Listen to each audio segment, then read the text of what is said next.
Bienvenue à l'île Maurice, paradis perdu dans l'océan Indien. Ces paysages de carte postale au cœur de l'archipel des Mascareignes.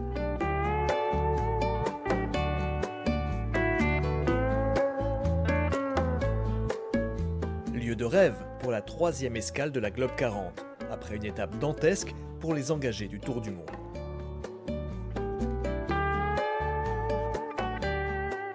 Le résumé de la course, les témoignages des navigateurs, la découverte de l'île Maurice, son histoire, ses traditions et ses réalités sont au menu de ce nouvel épisode.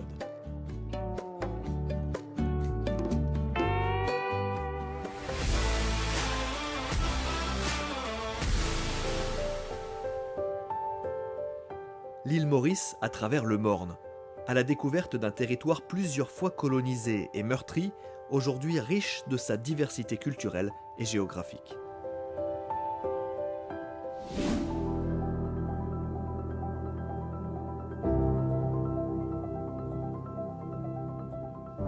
Hamas s'adjuge l'étape reine. L'équipage nord-américain nous raconte son périple victorieux sur ce qui était la plus longue étape de la Globe 40.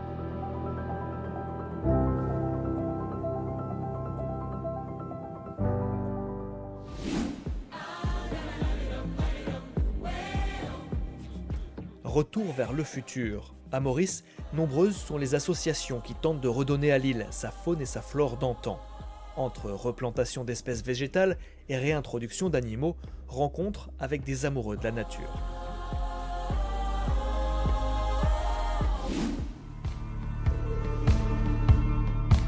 Des galères en enfer. Attendue comme la plus redoutable du Tour du Monde, la 2e étape de la Globe 40 a généré son lot de frayeurs et de mésaventures. Mais toute la flotte est arrivée à bon port.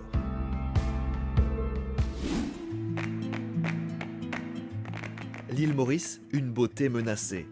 Les lagons turquoises font la renommée mondiale de l'île. Mais ses récifs coralliens sont en danger et une prise de conscience globale est urgente.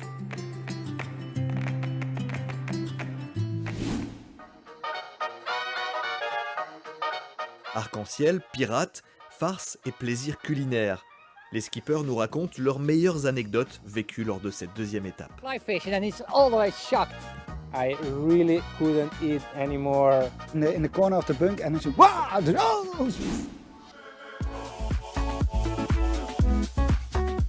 Enfin, les régates de pirogues sont une tradition ancestrale à Maurice. Elles font leur retour après 2 ans de suspension à cause de la pandémie.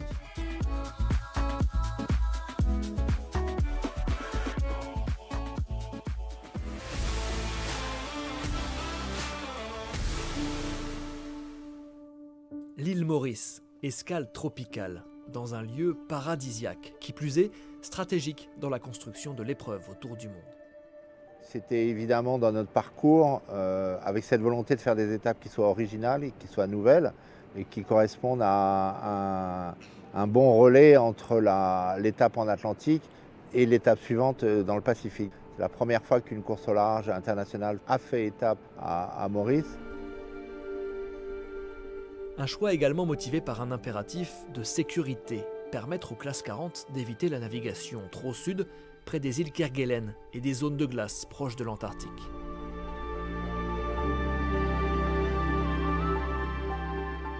Mon île, c'est comme un petit arc-en-ciel perdu dans l'océan.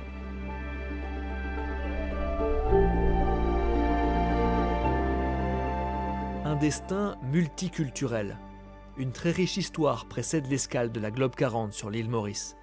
Découverte par les Africains, assujetti par les Romains puis par les Arabes, ce petit pays à 1000 km à l'est des côtes africaines a ensuite subi la course à la colonisation de différents pays européens.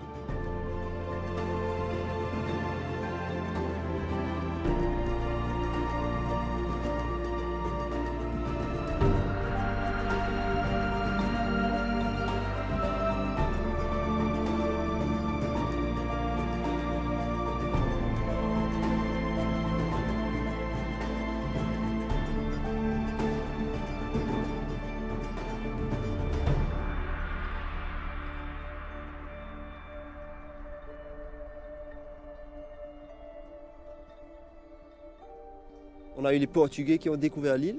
Ils ne se sont pas vraiment installés. Ensuite, nous avons eu les Hollandais. Eux, ils ont développé l'est de l'île, Grand Port. Et ils ne sont pas restés très longtemps. D'après ce qu'on dit, ils ont eu pas mal de soucis avec certains esclaves marrons qui s'étaient sauvés et qui pillaient le village à l'époque. Et aussi, ils sont arrivés dans une période où ils avaient eu beaucoup de cyclones. Ils ont enchaîné beaucoup de cyclones. Donc ça les a un peu dégoûtés de l'île.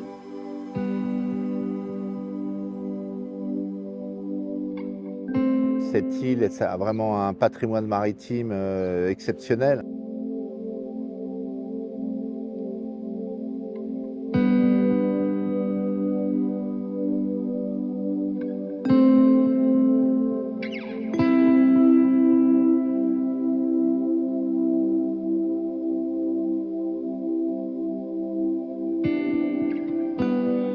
Après les Hollandais, les Français sont arrivés et eux, ils sont installés pendant très longtemps, donc ils ont développé un peu plus l'ouest et le nord de l'île. Les Français ont gardé l'île jusqu'en 1810 où ils se sont fait attaquer par les Anglais. Et après ça, Napoléon a cédé l'île aux Anglais. Je pense qu'il y a eu un compromis. En cédant l'île, ils ont gardé l'île de la Réunion. À ce moment-là, l'île est restée aux Anglais de 1810 à 1968. Nous avons eu notre indépendance. Lieu iconique de l'île Maurice, la montagne du Morne, 550 mètres au-dessus de l'océan, classée au patrimoine mondial de l'UNESCO, aussi bien pour sa beauté que pour son importance mémorielle de la période coloniale. C'était vraiment un lieu de résistance et de refuge. Certains colons anglais étaient venus ici pour récupérer des esclaves comme main-d'œuvre. Sauf qu'à l'époque, beaucoup d'esclaves ont pris peur. Pour eux, ils croyaient qu'ils allaient retourner, être capturés à nouveau et retourner à l'esclavage. Certains esclaves se seraient jetés ici de désespoir. Et c'est pour ça aussi que c'est un lieu très symbolique.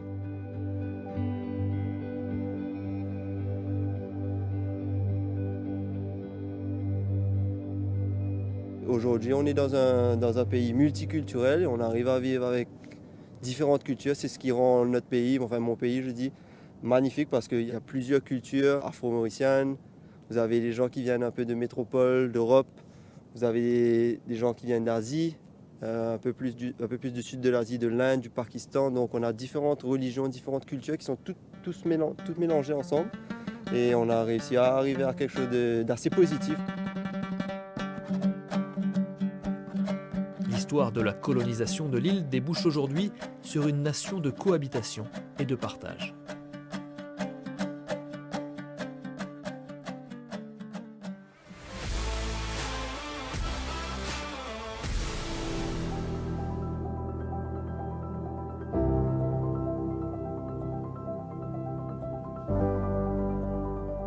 J'étais convaincu que cette deuxième étape allait aussi être quelque chose de différent.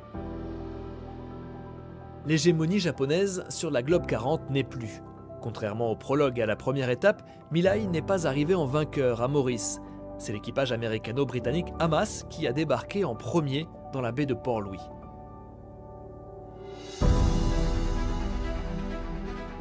Une arrivée victorieuse après un long périple.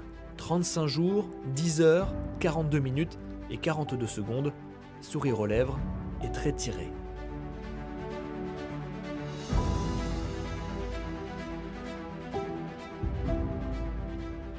Un peu plus d'un mois en mer pour parcourir 7667 milles et contourner l'Afrique d'ouest en est. Cap-Vert, île Maurice, c'était l'étape la plus longue de la Globe 40, une étape très tactique et stratégique. It was weird getting on land, it's all wobbly but yeah, definitely tired. We sort of tried to get a fair amount of sleep and it helps being two-handed, but yeah, definitely tired.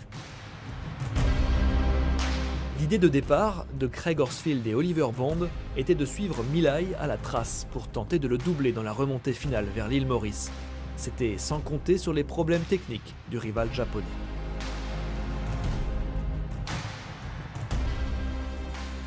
We managed this leg by breaking it into like 4 pieces, and it's very simple. It's one short race from the Cape Verdes in the acceleration, which is 2 days. Exit the Cape Verdes, stage 1. Stage 2, Atlantic to the south, deal with the South Atlantic high. Stage 3 is in the south, Cape Good Hope, Agulhas, and then stage 4, the Indian Ocean. And we have a plan for each stage.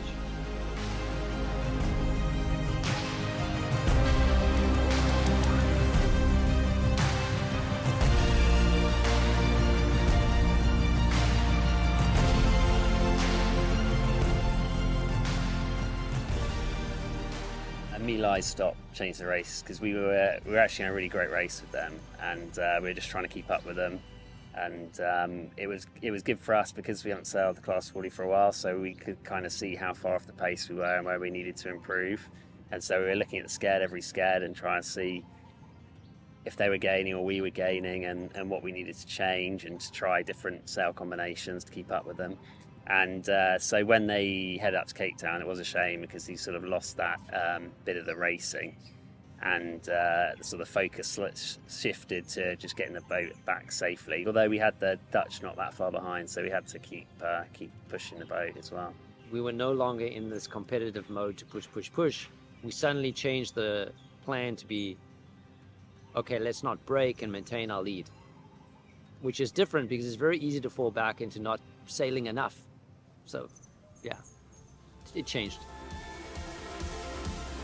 Le duo américano-britannique le concède volontiers, le pit stop opéré par Milai en Afrique du Sud les a placés dans une position idéale pour remporter cette deuxième étape. Une fantastique opportunité qu'ils ont su ne pas galvauder. C'est une très bonne surprise parce que finalement le prologue et la première étape n'étaient pas marquants en termes d'analyse sportive. On savait déjà que c'était très proche. Mais sur une longue distance comme la première étape, de voir que finalement l'ensemble de la flotte est très proche, donc ça crée la compétitivité de l'épreuve, c'était vraiment une très belle surprise.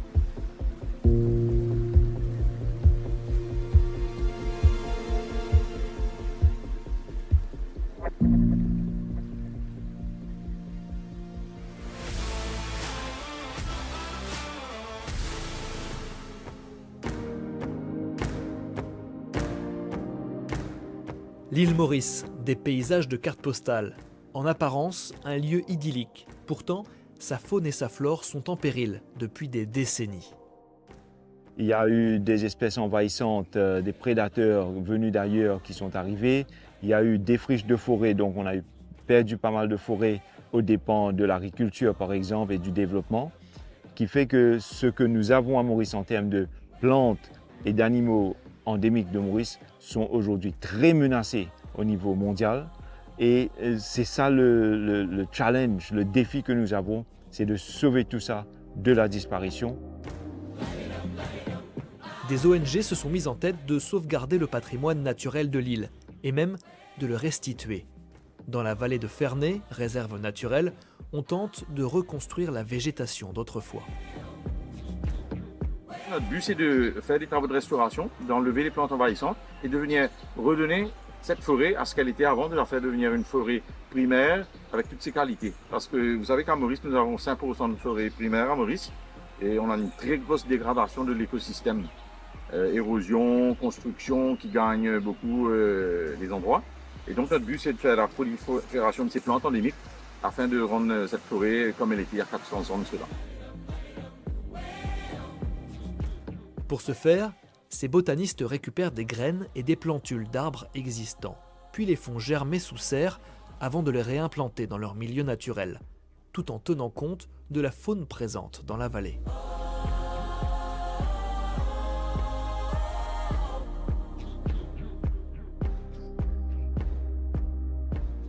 Avant, quand on venait ici, les forêts partaient jusqu'aux plages, hein. Donc il n'y avait pas de champs de canne à sucre et tout.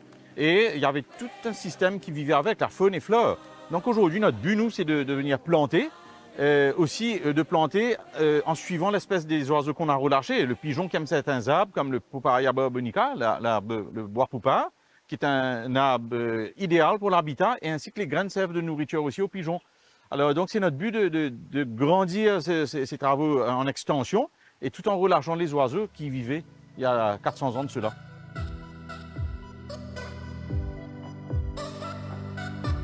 Animal totem de l'île, le dodo n'a pas pu être préservé et s'est éteint dans les années 70. S'en est suivi une prise de conscience de l'importance de la sauvegarde de la faune. Depuis, la grande fierté des Mauriciens, c'est d'avoir réussi à sauver la cresserelle, toute proche de disparaître il y a 40 ans. Grâce aux efforts de conservation entrepris à partir des années 70, aujourd'hui, non seulement cet oiseau a été sauvé de la disparition, mais cette année-ci, elle est devenue l'oiseau national de Maurice. Donc c'est une très grande fierté, 50 ans après, de sortir cet oiseau qui allait mourir et de la faire symbole, emblème vivante de notre République. À Maurice, la préservation de la faune et de la flore est primordiale sur Terre, mais elle l'est tout autant, voire plus encore, sous l'eau. On le verra dans un instant.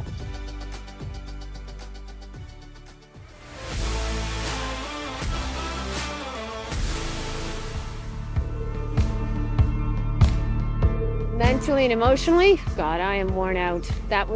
It's a long haul, a lot happened, and we had a lot of setbacks. L'enfer était prédit aux concurrents de la Globe 40 entre le Cap-Vert et l'île Maurice. Les difficultés recensées en faisaient clairement l'étape clé de ce tout premier tour du monde en classe 40. Près d'un mois et demi en mer et de nombreuses galères pour quasiment tous les skippers. You always have things break and go wrong. But there was 1 week where literally every day it seemed like a sail tour.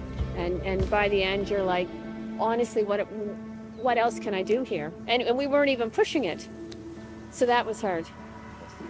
That was hard.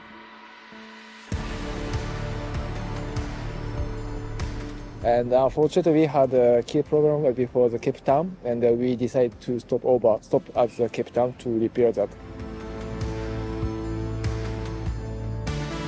The weather got deteriorated over and over and got really bad, and now we got alerts from the Globe 40 management to reroute north. La navigation dans les mers du Sud en plein hiver était particulièrement redoutée. La majeure partie de la flotte a donc opté pour une trajectoire proche des côtes, mais pas Griffon solo, qui a vite regretté sa décision. Getting around the Cape of Good Hope, it's the Cape of Storms, and it's earned its reputation as a very, very difficult place to get around, and we earned every bit of it, and it took us forever. Literally, it feels like it took us forever. Passer la pointe d'Afrique du Sud, c'est descendre très bas en latitude, et c'est une période de l'année qui n'était pas forcément la plus favorable. C'était notre premier moment critique dans le parcours. It's not a place where human beings are welcome. It's cold and really rough. It's dark. It was getting dark at 4 p.m. and in the morning the sun will come up at 8 a.m. So it's really long nights, really rough conditions, really cold and wet and rough. Malgré ce passage hivernal de la pointe africaine, un seul bateau a dû faire escale pour une avarie, et pas n'importe lequel, Milai, le favori de l'épreuve. And that is really, really difficult decision because we are keeping the first place, and we were thinking a lot until last moment. But it was good decision to stop the Cape Town because we knew what the problem on our keel. L'équipage japonais n'a pas été le seul à devoir tirer un trait rapidement sur la victoire d'étape. Sur ce parcours très stratégique, une seule petite erreur a condamné les Néerlandais de Sekayai à une nouvelle deuxième place, leur troisième depuis l'entame de la course. We made one little mistake 5,000 miles ago, and we could not get back into the lead of the fleet, in the head of the fleet. And I knew if we would have made it, and it was only due to different weather systems, where we just did not make the next front, and the door was closed, and we lost again. And then we fight again, and we came closer, and the next door closed. So that was a little bit disappointing. But overall, a second place on the oldest boat in the fleet, knowing you're not able to go as fast as the other ones can go, we can only be very proud of ourselves and proud of the boat.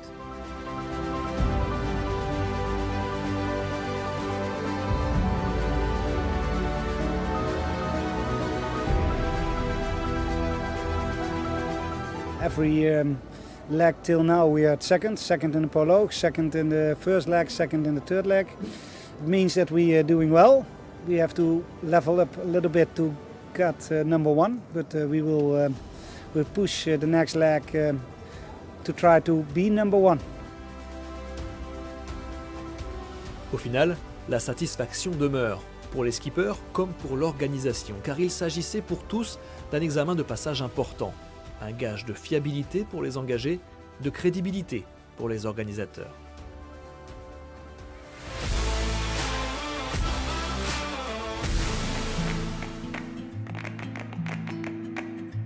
Aux yeux du monde entier, Maurice, c'est avant tout ces sublimes lagons turquoises qui dessinent les contours de l'île. Au total, 243 km² d'étendue translucide, préservés par la barrière de corail. Des récifs en grand danger. Stressés par le réchauffement climatique et l'activité humaine, les coraux mauriciens sont endommagés à 75%. So we have approximately 20% of our reef which is structurally functioning. That's a big impact, a big decline in our coral reef because we are known to have a diversity of corals, we are known for tourist attraction because of our beautiful lagoon. So coral reef around here, so to have a beautiful lagoon like this, they act as a wave breaker. So when you have high intensity, high energy of waves coming towards the land, so they act like a barrier. And on the coral reef, there is vivid of life. The biodiversity is wow over there. So you have different species of fishes, different species of animals living there. Dans une eau toujours plus chaude, idéale pour les touristes, pas pour les espèces animales, ni pour les coraux.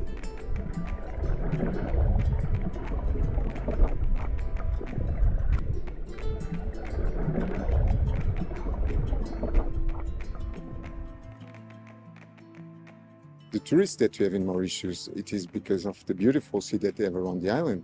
The amazing food, fishes and octopus, which is very eaten here, they come from the sea. And if we don't preserve these habitats, we'll lose the tourism, we'll lose the octopus, we'll lose the fish, among many other things.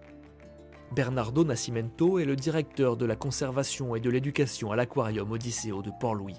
Originaire du Cap-Vert, il s'est vite rendu compte en arrivant à Maurice du manque d'intérêt des habitants pour l'aspect maritime de l'île. I didn't felt that Mauritians, they have a very strong relation with the sea. And they are in the middle of the sea. It's a sea nation in the sense that they have a huge territory that is the sea, 1,127 times bigger than the land. And I feel that they do have this attraction and they go and stop in the beach. They have this picnic initiative, which is very usual among the Mauritians, but there is a lot to discover. And that is a little bit the role that we have here, that is to try to bring people to pass this barrier, which is the beach, and go inside the sea, discover the importance of the sea, the service that the sea provides to us, and also what they can do to protect the sea. Car l'heure est grave. La température moyenne de la mer est passée de 29 degrés en 2012 à 33 degrés l'été dernier. Le récif corallien est si mal en point qu'une étude récente prévoit sa disparition totale d'ici à 50 ans. Pourtant, ce constat alarmant ne trouve pas de véritable écho auprès de la population mauricienne. Alors, les spécialistes de l'aquarium Odisseo de Port-Louis tentent de sensibiliser les habitants à l'importance de la biodiversité marine de l'île. On souhaiterait que les gens comprennent que protéger l'environnement, c'est pas juste protéger le bout de corail qu'il y a ici ou le bout de forêt qu'il y a là-bas. La protection de l'environnement, c'est une vision intégrée des choses. Ça passe avant tout par un changement chez nous, dans nos habitudes quotidiennes.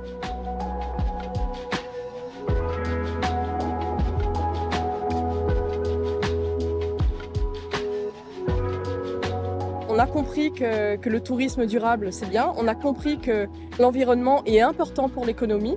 Donc je pense que les choses vont se prouver être assez belles pour l'avenir. Cette sensibilisation entamée il y a une dizaine d'années commence à porter ses fruits. Les mentalités sont en train d'évoluer.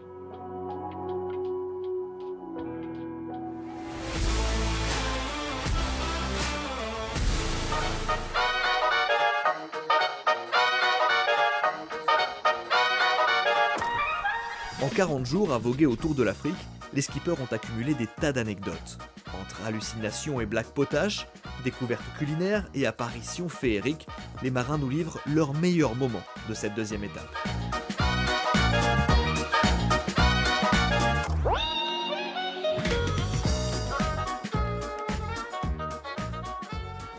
Most important was trying to make fun of each other on the boat. So Franz is scared a lot and easily. So whenever he's doing something, I just flap him in the face and say fly fish, and then he's always shocked. And that's like he's on top of the mast in the 2 seconds. That's how much he got shocked. So he does other things to me. He can tell you. I come inside and Ivan was in the corner of the bunk and he said, wow! Oh! A lot of time we did it to each other. We try to have as much fun as possible. There was a rainbow, full rainbow, and the light reflecting from the rainbow came right to the boat where I was sitting. So I could see like a line of the rainbow coming right at me, and I was like, all right, I'm gonna be fine. Like a rainbow shining on me, things can't go wrong. I bring Japanese ramen from Japan, and I bring a sati ramen from Japan. But Andrea ate almost everything. I really felt in love with Japanese food on board. I really couldn't eat any more dry French, Italian, Dutch food. I just really enjoy the Japanese food. He stopped to eat the Italian food, and now he eats only the Japanese food. That is good memory for me because I pick up his stomach now. In the middle of the night, we were nowhere. We were somewhere in the middle of the Atlantic, and I looked out and I see this light. And I say to Joe, like, hey, there's nobody on AIS. The radar reads a very little signal. It's a small boat. This is weird. I don't know if they're pirates. And I started having all my alerts. I'm like, we're gonna shoot them with rockets, and we gotta do something. Where's the knife? And no boats, no small boats around here. Those guys are up to no good. And our radio doesn't work because 3 times we were not able to fix it. So then what happened? We monitor it, and then we look at the positions, and they're kind of moving with us. And I say, maybe we should turn the lights off. This can be a bad situation. After a long time, we realized it was Whiskey Jack. We could see them.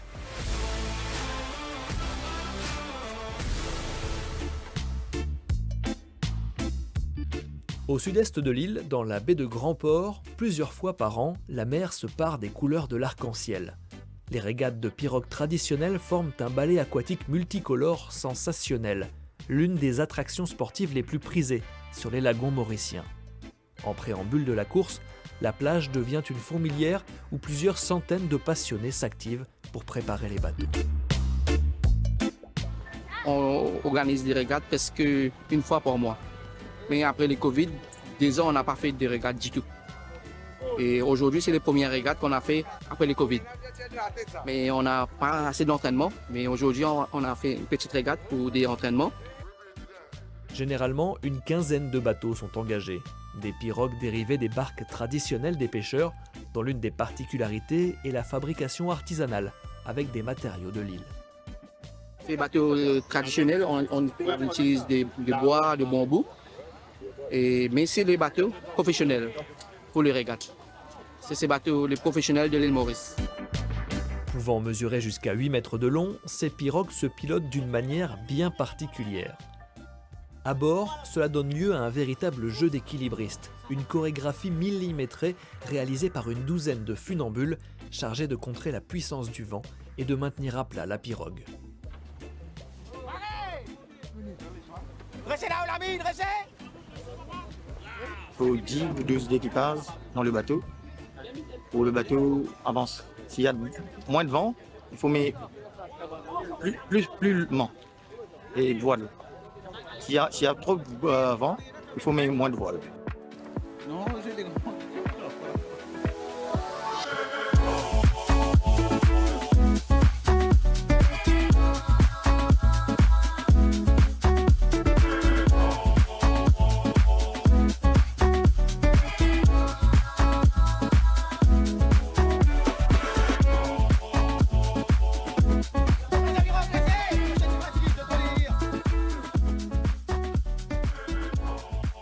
La prochaine étape de la Globe 40 mènera la flotte en Nouvelle-Zélande. Destination Auckland, escale mythique pour tout marin.